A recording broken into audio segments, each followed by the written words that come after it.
The mistake of the not self. So, this rising, I was really just sitting with myself, looking at all of, well, everything.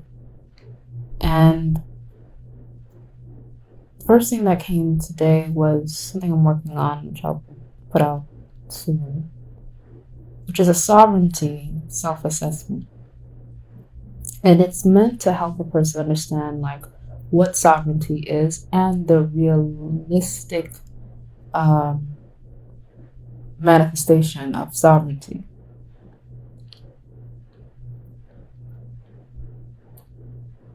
But something that I was kind of contending with for a while was, when you are a spiritual individual or someone that people tend to, with or without realizing, tap into as a source, or someone that folks tend to restrict without explanation, but often for their own gain. It reveals a codependency that's happening that you're not agreeing to.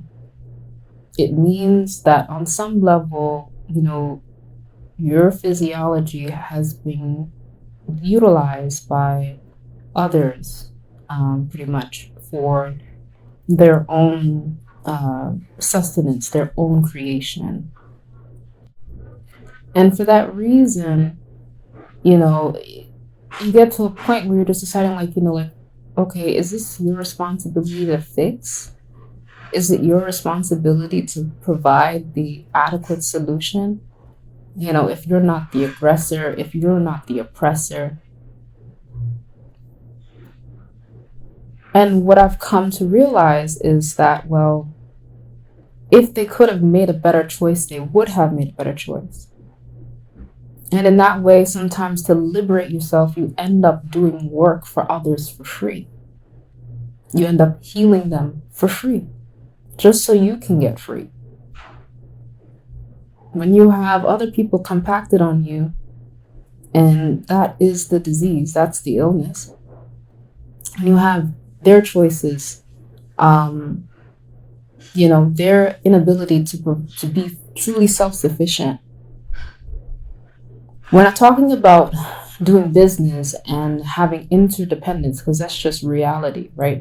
One individual form is not going to own and manage all of the resources of the whole world.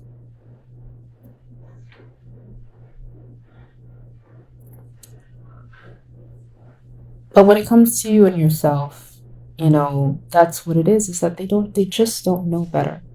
And that's the reason why, you end up in that state where, to liberate yourself, in a way, you are liberating them, but doing that work that they could not do. Now, how that balances out, I have no idea yet. But that's the only solution. And it's funny because the simple solution is really a simple solution. It's not a detrimental one. It's more, though, that folks who do these things, it's a habit of theirs. It's a form of substance abuse. So, there still may be some fallout even when they are essentially, healed back to themselves. Because their way of attaining for themselves is externalized. It's not coming from within them. So you still may have to mitigate their behaviors, but at least, the not doing won't become some shadow contract assumed agreement that allows you to be at a disadvantage and a depletion.